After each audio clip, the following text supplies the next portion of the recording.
para falar, olha, de negócios, mas com um olhar super interessante, porque, ó, juntar projetos de arte e mercado corporativo é o que faz a Dionísio AG, uma agência especializada em desenvolver projetos artísticos para empresas, indo do atendimento, curadoria, até as etapas finais de produção da obra. A gente já tem aqui conosco no estúdio do Money Times o Vitor Barros, que é CEO da Dionísio AG. Seja muito bem-vindo, viu? Prazer ter você aqui com a gente ao vivo. Prazer. Felipe Machado vai participar com a gente dessa conversa. Começa contando então um pouco para a gente como é que é esse trabalho de vocês e se você puder contar também alguns cases práticos para a gente visualizar. Claro. Primeiro, obrigado pelo convite. Basicamente, a gente trabalha muito com as áreas de marketing, publicidade, eventos, e aí cresceu muito nos últimos tempos, né, a demanda pelo desenvolvimento ali de comunicações mais criativas. E a arte é uma excelente ferramenta ali para conseguir trazer essa criatividade para as comunicações, né? A partir daí a gente teve esse insight, eu e meus sócios, de criar uma empresa que fizesse essa conexão entre artistas e empresas. Só que a gente sabe que nem sempre é muito fácil, né? Esse relacionamento, essa dinâmica dos artistas com o mercado de marketing, principalmente, em que as coisas são muito dinâmicas, os prazos são muito curtos, né?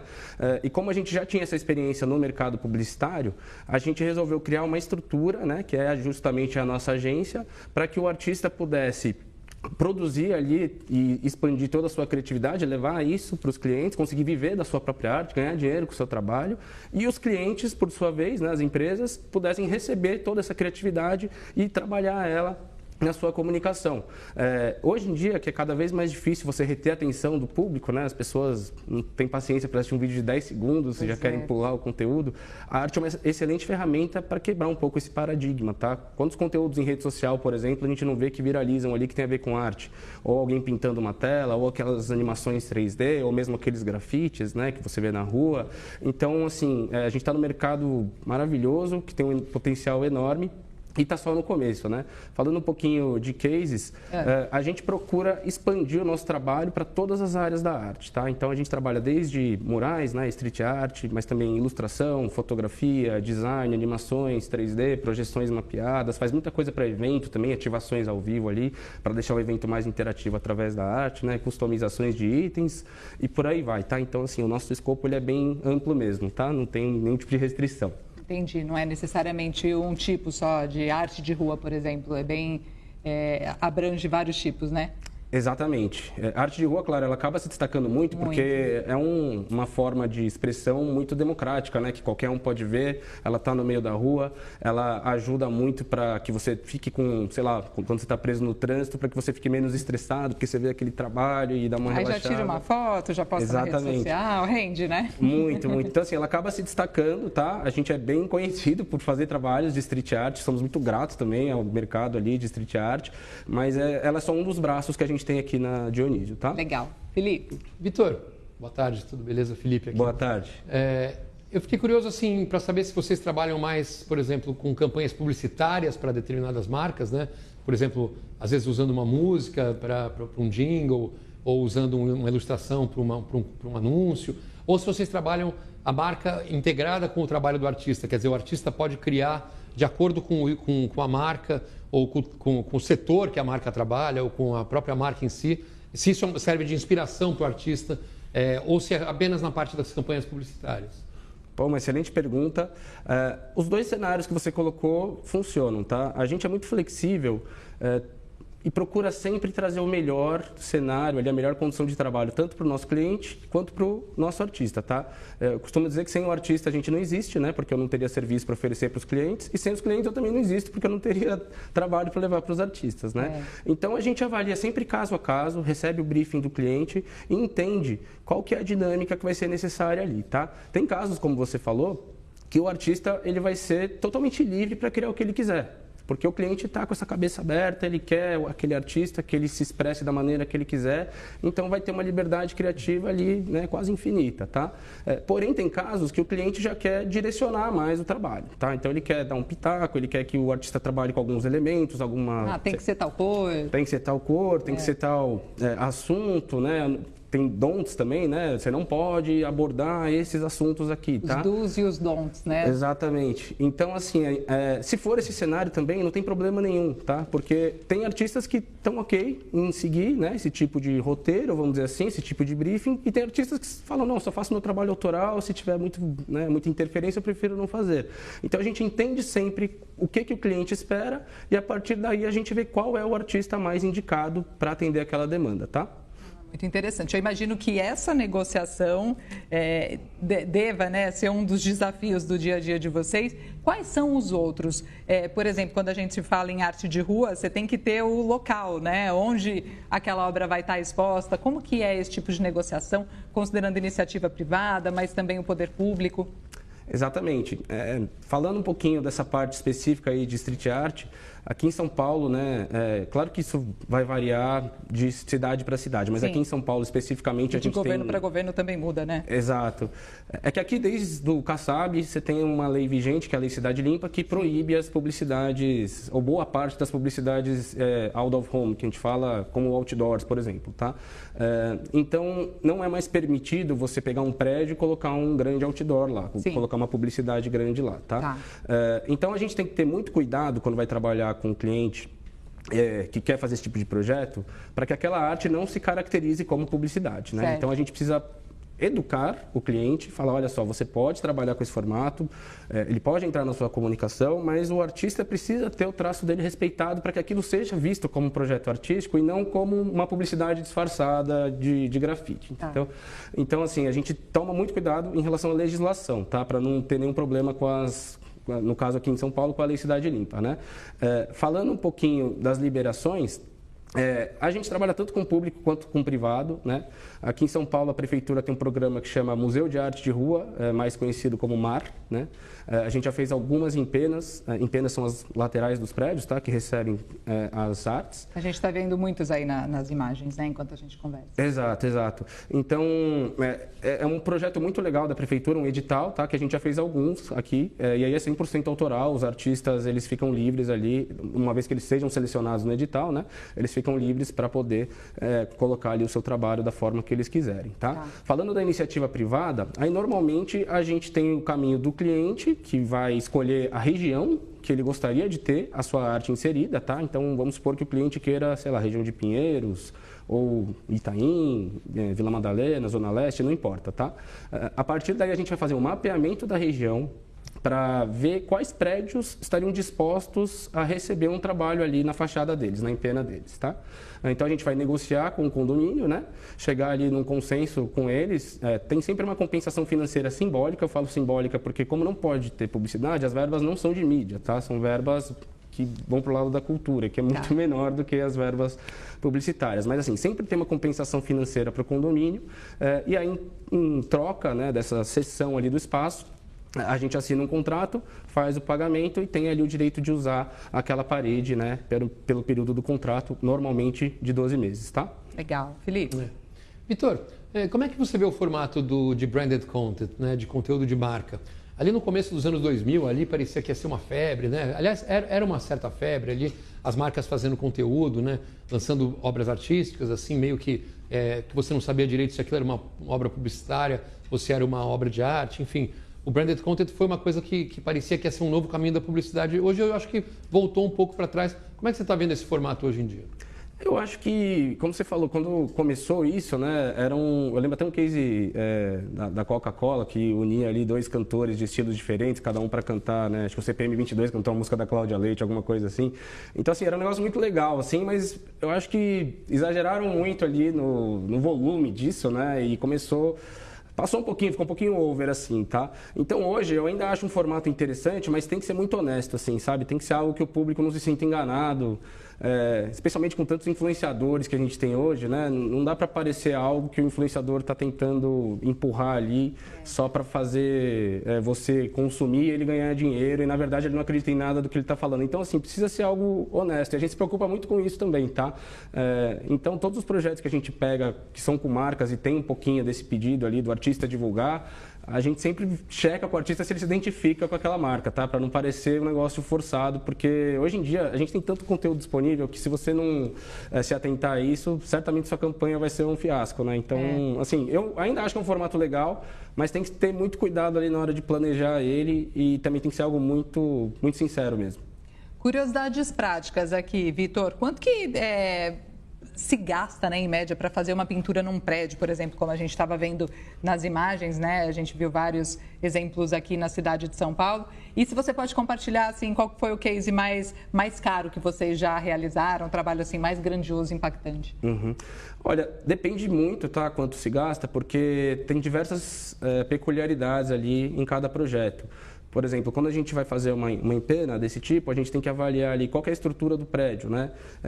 Em termos de telhado, de laje, de plataforma que a gente vai utilizar, o estado que está a parede, né? Geralmente, os prédios que recebem esse tipo de projeto, eles são prédios mais antigos. Então, é bem comum que as paredes estejam bem desgastadas ali, tá? Ou seja, a gente sempre precisa reformar a parede, deixar ela como nova, tá? De 4 balancinhos, tá? Porque era um prédio muito largo ali muito no centro, largo, né? Ficou muito bonito, aliás, esse é o artista Bruno Big. Foi um trabalho para a NFL, né? Para a Liga de Futebol Americano, quando teve o jogo aqui em São Paulo. Então, assim, ali foram 4 plataformas, tá? Ou seja, foi muito equipamento que subiu lá. Tem sempre um engenheiro responsável para dar o ART, seguro para trabalhar em altura. Então, varia muito, tá? Mas eu posso falar para você que fica mais ou menos entre 500 e 600 mil de custo, tá? Custo mesmo, não considerando o lucro aqui, são custos que a gente vai ter de produção para garantir toda a segurança ali que o artista e toda a equipe que trabalha em altura vai precisar ter. Tá? Pessoas envolvidas, o tal do balancinho que você falou, tinta, material de construção ali em geral. Exatamente. Porque realmente você tem muitos itens de segurança, a gente se preocupa demais, tá? Com a integridade física ali dos nossos colaboradores. Eu brinco com a gente assim, emoção, tá? A gente vai lá e faz o trabalho com a maior tranquilidade possível. Muita responsabilidade, Sim. né? Em termos de case mais caro, é difícil falar porque tem projetos que a gente faz que envolvem várias pinturas, né? A gente fez aqui pertinho, por exemplo, não tão pertinho, mas aqui na Zona Sul, para a CCR, né? No projeto que foram 37 pilares pintados embaixo ali da linha 5 lilás da CPTM, né? Que pega todo o Capão Redondo até chegar no final ali da João Dias, na Marginal Pinheiros, tá?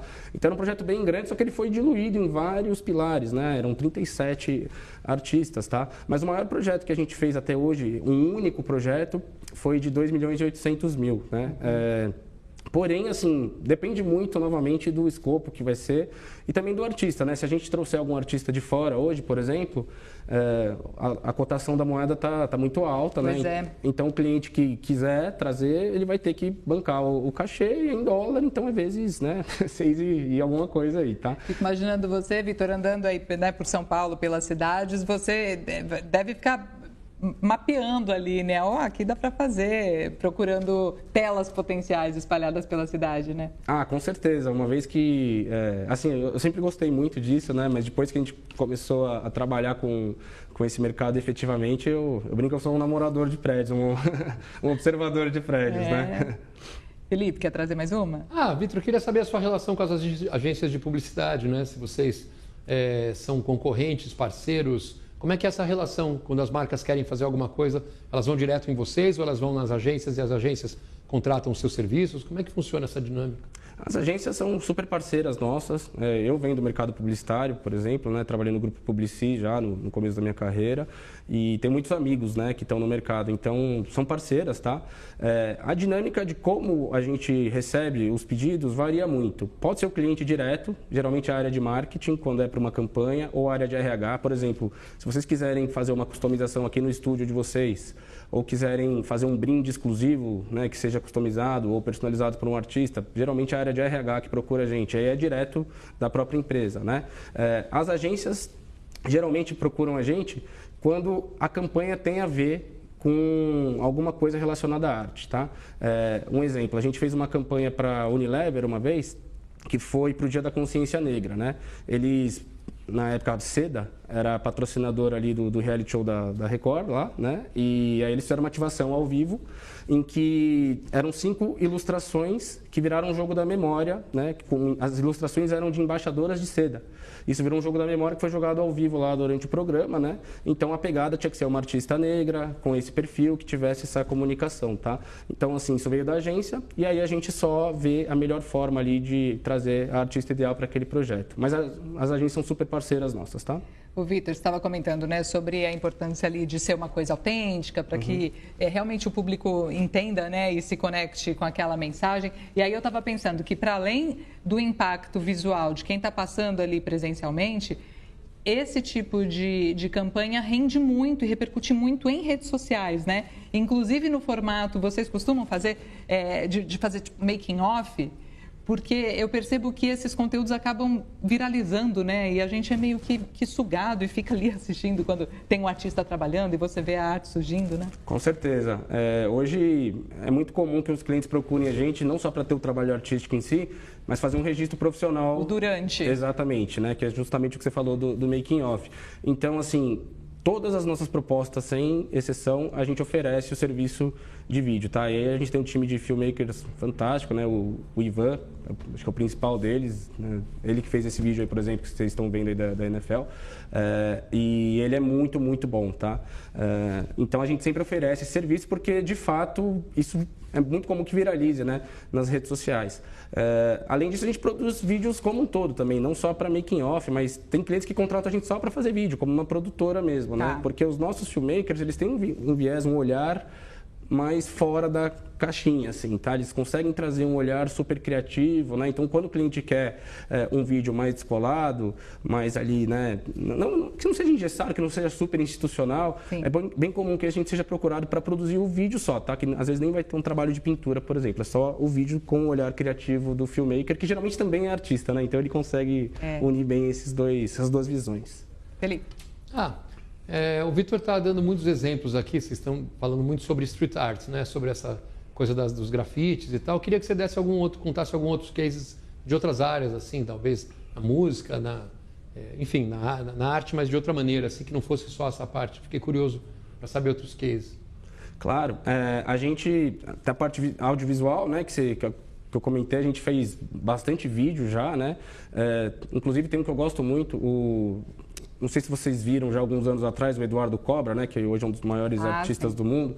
Ele é nosso curador, tá? Então todos os artistas que trabalham com a gente são selecionados por ele, né? Que legal. E aí, acho que em 2019, se não me engano, ele fez um projeto muito legal que chamava Galeria Circular, que era um ônibus que foi transformado numa galeria itinerante, né?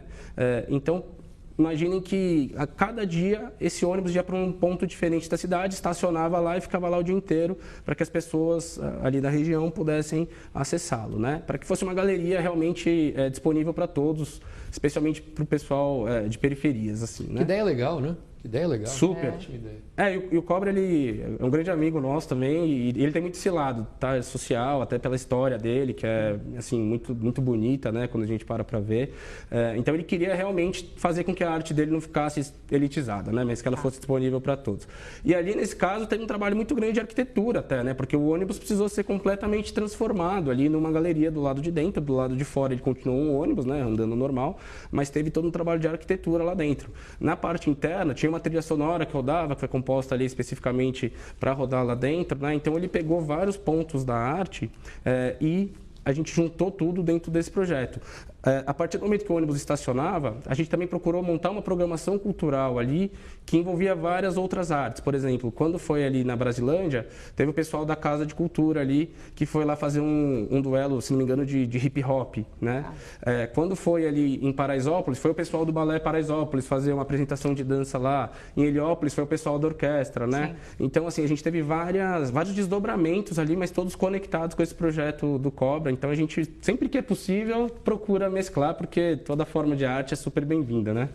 Legal demais, né? Quanta informação interessante. Quero agradecer a participação do Vitor Barros, que é CEO da Dionísio, agência especializada aí nessa conexão entre artistas e empresas, né, para a publicidade. Muito sucesso para vocês obrigado em pelo 2025 convite. E obrigada por ter participado aqui com a gente. Boa tarde, Vitor. Boa tarde, obrigado. Valeu, Vitor. Tchau, tchau.